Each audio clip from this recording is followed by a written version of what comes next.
Président de la République comme pour le Premier ministre, ces sujets de défense sont des sujets de mobilisation permanente et qui sont marqués par cette volonté d'avoir chaque semaine, avant le Conseil des ministres, un Conseil de défense. Sur la question de l'état d'urgence, le droit anglais n'est pas le même que le droit français. Nous considérons aujourd'hui que lever l'état d'urgence, après ce qui s'est passé notamment à Manchester,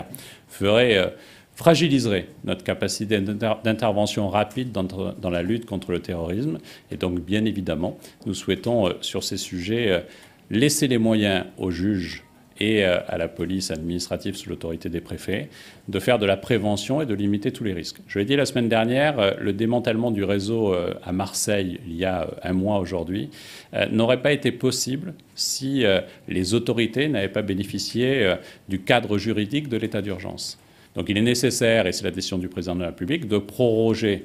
jusqu'au 1er novembre l'état d'urgence, que nous ayons en parallèle l'élaboration d'un texte de loi dont j'ai parlé la semaine dernière qui